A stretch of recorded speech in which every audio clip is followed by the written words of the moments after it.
Hello दोस्तों, मैं हूँ दास और आप देख रहे हैं आपका प्यारा चैनल हॉट ऑफ बायोलॉजी। आज का चैप्टर है class 11th, chapter number 21, neural control and coordination. इससे पहले हम 5 चैप्टर पढ़ा चुके हैं जो प्रीवियस वीडियो में है, आप पीछे जाकर देख सकते हैं। मैं जो भी पढ़ाऊँगा वो नीट और बोर्ड बेसिस पर पढ़ाऊँगा, इसीलिए मेरे पूरे वीडियो को ध्यान से देखिए। तो चलिए स्टार्ट करते हैं। Neural control and coordination.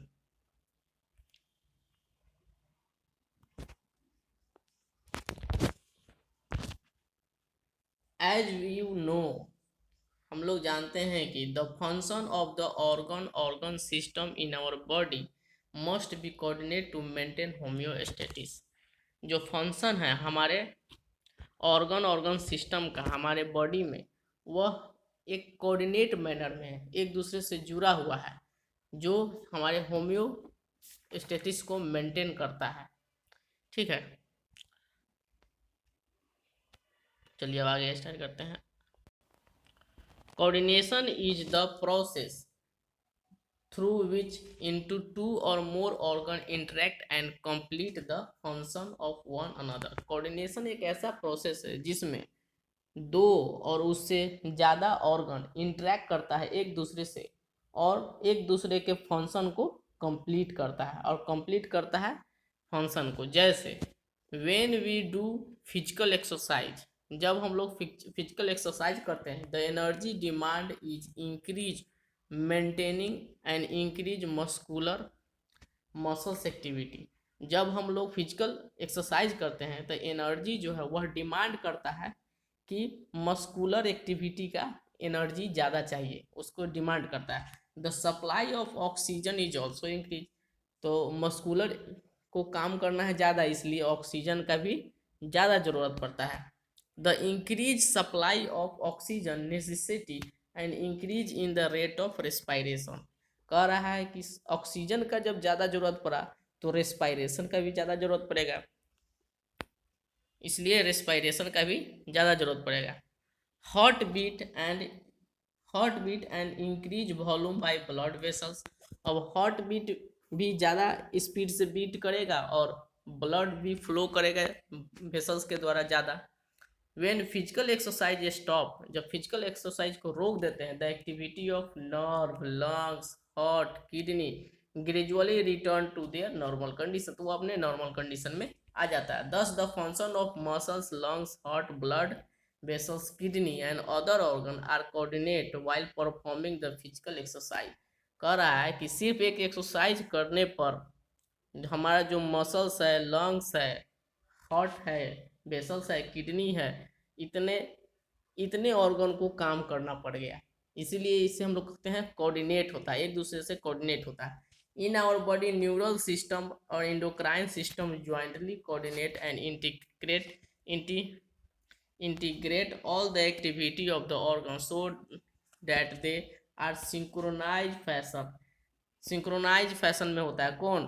Neural system और एंडोक्राइन सिस्टम। न्यूरल सिस्टम और एंडोक्राइन सिस्टम जो होता है वह एक सिंक्रोनाइज्ड फैशन में होता है। ठीक है, तो चलिए आगे पढ़ते हैं। The neural system provide an organize network to point connection quick coordination. यहाँ से क्वेश्चन आता है कि पॉइंट टू पॉइंट कनेक्शन कौन होता है? पॉइंट टू पॉइंट कनेक्शन होता है न्यूरल सिस्टम, जो क्विक कोऑर्डिनेशन करता है। इंडोक्राइन सिस्टम प्रोवाइड करता है chemical integration through hormone. Hormone के द्वारा कौन करता है? इंडोक्राइन सिस्टम हार्मोन के द्वारा। बाकी इस चैप्टर में इसके बारे में पढ़ना है, वही दिया है। तो चलिए अब आगे स्टार्ट करते हैं। न्यूरल सिस्टम, चलिए आपका टॉपिक है neural system. Neural system of all animal is compose of highly specialized cell called neuron. Neural system जो है जितने भी एनिमल्स है उसमें कंपोज है स्पेशलाइज्ड सेल से, उसे हम लोग न्यूरॉन कहते हैं। विच कैन डिटेक्ट, रिसीव और transmit different kind of stimuli. वह डिटेक्ट करता है, पहले रिसीव करता है और ट्रांसमिट करता है अलग अलग तरह का स्टिमुली को। The neural organization is very simple in lower invertebrate. कह रहा है कि जो भी लोअर इनवर्टिब्रेट है, हाइड्रा ये सब जो है, उसमें बहुत ही सिंपल होता है, न्यूरल ऑर्गेनाइजेशन बहुत ही सिंपल होता है। फॉर एग्जाम्पल जैसे hydra, hydra is composed of network of neuron. Hydra में बहुत ज़्यादा न्यूरॉन होता है, नेटवर्क ऑफ न्यूरॉन, बहुत ज़्यादा न्यूरॉन होता है। The neural system better organize in insect, ये क्वेश्चन नीट में पूछा हुआ है कि न्यूरल सिस्टम बेटर ऑर्गेनाइज किस में है, तो इंसेक्ट। इंसेक्ट आता है ऑर्थोपोडा में, और ऑर्थोपोडा में सबसे अच्छा न्यूरल ऑर्गेनाइज है। यह क्वेश्चन नीट में पूछा गया हुआ है। Where a brain is present along with the number of ganglia and neural system, उसके पास नंबर ऑफ गैंग्लिया और न्यूरल सिस्टम होने के बाद भी ब्रेन परजेंट होता है। इंसेक्ट में brain, where a brain is present along with, brain में जो है नंबर ऑफ गैंग्लिया और न्यूरल सिस्टम परजेंट होता है। Vertebra have a more developed neural system, सबसे ज़्यादा डेवलप न्यूरल सिस्टम किस में होता है, वर्टिब्रा में। चलिए अब स्टार्ट करते हैं human neural system. Human neural system हम पहले एक कॉपी से पढ़ा देते हैं, उसमें ज़्यादा अच्छा है, उसके बाद फिर बुक को पढ़ा देंगे, ठीक है। चलिए देखिए न्यूरल सिस्टम, ठीक है। न्यूरल सिस्टम डिवाइड हुआ है दो पार्ट में, पीएनएस पेरिफेरल नर्वस सिस्टम और central nervous system CNS. Neural system कितने दो भाग में डिवाइड हुआ है, पेरिफेरल नर्वस सिस्टम और पेरिफेरल नर्वस सिस्टम और central nervous system. Central nervous system में आता है brain and spinal cord. Central nervous system में आता है ब्रेन और स्पाइनल कॉर्ड। और पेरिफेरल नर्वस सिस्टम में आता है जितने भी नर्व है और साथ में सेंट्रल नर्वस सिस्टम, नर्व और सेंट्रल नर्वस सिस्टम। इसको स्क्रीनशॉट ले लीजिएगा और चाहे याद कर लीजिएगा, ठीक है। उसके बाद देखिए पेरिफेरल नर्वस सिस्टम में दो पार्ट में डिवाइड हुआ है peripheral nervous system, afferent fibre और efferent fibre. Peripheral nervous system दो पार्ट में डिवाइड हुआ है, एफरेंट फाइबर और इफरेंट फाइबर। एफरेंट फाइबर और इफरेंट फाइबर। एफरेंट फाइबर जो है वह ट्रांसमिट करता है स्टूमली को टिश्यू ऑर्गन से लेकर central nervous system, tissue organ से सेंट्रल नर्वस सिस्टम। और इफरेंट जो है वह सेंट्रल नर्वस सिस्टम से टिश्यू ऑर्गन, जस्ट अपोजिट होता है। फिर से देखिए पेरिफेरल नर्वस सिस्टम जो है वह डिवाइड हो गया है दो पार्ट में। पेरिफेरल नर्वस सिस्टम किस में, दो पार्ट में डिवाइड हो गया है, एक एसएनएस और एएनएस। एसएनएस हो गया सोमैटिक नर्वस सिस्टम और एएनएस हो गया ऑटोनोमिक नर्वस सिस्टम। लिख लीजिएगा SNS somatic nervous, autonomic nervous system. Somatic nervous system जो है वह ट्रांसमिट करता है central nervous system to skeleton muscles. Somatic nervous system transmit करता है central nervous system to skeleton muscles. और ANS autonomic nervous system transmit करता है central nervous to involuntary organ और स्मूथ मसल्स, इनवॉलेंट्री ऑर्गन और smooth muscles. फिर देखिए autonomic nervous system दो भाग में डिवाइड हुआ है, सिंपैथेटिक और पैरासिम्पैथेटिक। सिंपैथेटिक और पैरासिम्पैथेटिक का भी दोनों का अपोजिट काम है।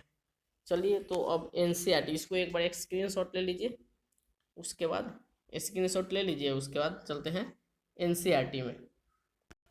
चलिए तो स्टार्ट करते हैं human neural system. Human neural system divide हुआ है टू पार्ट में, बोले हैं सेंट्रल नर्वस सिस्टम और पेरिफेरल नर्वस सिस्टम। दो पार्ट में डिवाइड हुआ है, सेंट्रल नर्वस सिस्टम और peripheral nervous system. Central nervous system में आता है ब्रेन और spinal cord. Central nervous system divided into include brain and spinal cord at the site of information processing and control. Question पूछता है कि information processing और control कौन करता है, तो central nervous system. Information processing and control central nervous system करता है। अगर ऑप्शन में ब्रेन और स्पाइनल कॉर्ड दिया रहेगा तो वो भी टिक लगा सकते हैं। The peripheral nervous system compromises. Peripheral nervous system में क्या बोल रहे थे, जितने भी नर्व है body associated with central nervous system, मतलब नर्व और सेंट्रल नर्वस सिस्टम भी आता है। द फाइबर कह रहा है कि पीएनएस दो भाग में डिवाइड होता है, एफरेंट और इफरेंट। पीएनएस टू दो भाग में डिवाइड होता है, ठीक है।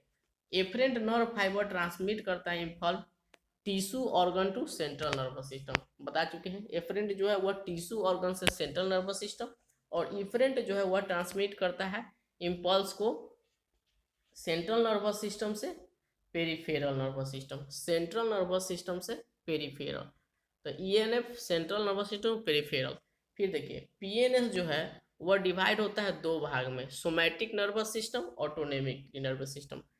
PNS divide into two types, somatic nervous system, autonomic nervous system. Somatic neural system relay impulse from, यह सेंट्रल नर्वस सिस्टम से skeletal muscles. Somatic nervous system जो है वह सेंट्रल नर्वस सिस्टम से skeletal muscles, while autonomic neural system transmit करता है impulse को from the central nervous system to involuntary organ, central nervous system से इनवॉलेंट्री ऑर्गन और स्मूथ मसल्स में। ठीक है, याद रखिएगा। उसके बाद डिवाइड है ऑटोनोमिक नर्वस सिस्टम। फिर से ऑटोनोमिक नर्वस सिस्टम डिवाइड होता है सिंपैथेटिक और पैरासिम्पैथेटिक। सिंपैथेटिक और पैरासिम्पैथेटिक कभी कभी कभी फंक्शन पूछ देता है, इसलिए उसका फंक्शन देख लीजिएगा और याद कर लीजिएगा। चलिए अब आगे देखते हैं। Neuron as a structural and functional unit of neural system. Neuron जो है स्ट्रक्चरल और फंक्शनल यूनिट है न्यूरल सिस्टम। चलिए अब स्टार्ट करते हैं। Neuron as a structural and function unit of neural system. Neuron जो है वह स्ट्रक्चरल है और functional unit of neural system का। न्यूरल सिस्टम का न्यूरॉन जो है वह फंक्शनल और स्ट्रक्चरल यूनिट है, जैसा सेल होता है उसी तरह यह भी है। A neuron is a microscopic structure composed of three major part. यह तीन पार्ट में बना हुआ है। यह क्वेश्चन पूछता है किससे किससे बना हुआ है, तो सेल बॉडी, डेंड्राइट्स और एक जोन। न्यूरॉन जो है तीन पार्ट से बना हुआ है, सेल बॉडी, डेंड्राइट्स और axon. The cell body contains cytoplasm, जो सेल बॉडी है उसमें साइटोप्लाज्म होते हैं with typical organelle and certain granule body called nucleus granule. यह क्वेश्चन पूछता है कि सेल बॉडी में क्या क्या पाया जाता है, तो सेल बॉडी में साइटोप्लाज्म होता है और न्यूक्लियस ग्रेनुअल्स होता है। Nucleus granule, cytoplasm and nucleus granule. Short fibre which branch repeatedly and project out of the cell body also contain nucleus granules. कह रहा है कि छोटा सा फाइबर होता है जो ब्रांच में भी होता है और रिपीटेडली प्रोजेक्ट होता है out of the cell body. ये क्वेश्चन पूछता है out of the cell body, in in in cell body नहीं होता, out of the cell body contain nucleus granules called the dendrites, उसे हम लोग डेंड्राइट कहते हैं। These fibre transmit impulse towards the cell body. यह जो है सेल बॉडी के टुवार्ड्स भेजता है, towards the cell body. The axon is long, axon जो होता है एक लंबा होता है। चलिए पहले फिगर थोड़ा दिखाते हैं, फिगर दिखाकर थोड़ा समझ लीजिए। देखिए ये जो है हमारा, ये हमारा जो हो गया वह सेल बॉडी हो गया। ठीक है, ये जो हमारा हो गया वह सेल बॉडी हो गया। ये जो छोटा छोटा छोटा छोटा डॉट है ये हो गया न्यूक्लियस ग्रेनुअल्स, दिया होगा हाँ यहाँ, ये डॉट है वह न्यूक्लियस ग्रेनुअल्स है। ये डेंड्राइट्स है जो ब्रांच्ड होता है। पूछेगा ब्रांच्ड क्या होता है, तो ब्रांच्ड होता है डेंड्राइट्स। यह नर्व्स इम्पल्स को इनवर्ड भेजता है, टुवार्ड्स, इधर टुवार्ड्स भेजता है, नर्व इम्पल्स को टुवार्ड्स भेजता है। ठीक है, ये हो गया सेल बॉडी और ये हो गया न्यूक्लियस, न्यूक्लियस। ठीक है, ये न्यूक्लियस हो गया। तो चलिए अब आगे स्टार्ट करते हैं।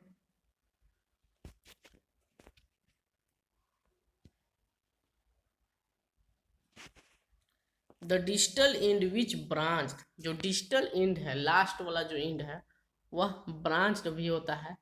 Each branch terminate a bulb, कह रहा है हर एक ब्रांच जो है वो टर्मिनेट होता है bulb like structure called synaptic knob. हर एक ब्रांच जो है वह टर्मिनेट करता है बल्ब लाइक स्ट्रक्चर जिसको हम सिनेप्टिक नोब कहते हैं। यहाँ पर बल्ब लाइक स्ट्रक्चर होता है। देखिए पहले तो ये ब्रांच है, उसके बाद हर एक ब्रांच में एक बल्ब लाइक स्ट्रक्चर, ये छोटा छोटा बल्ब लाइक ऐसे, उसी को हम लोग सिनेप्टिक नोब कहते हैं।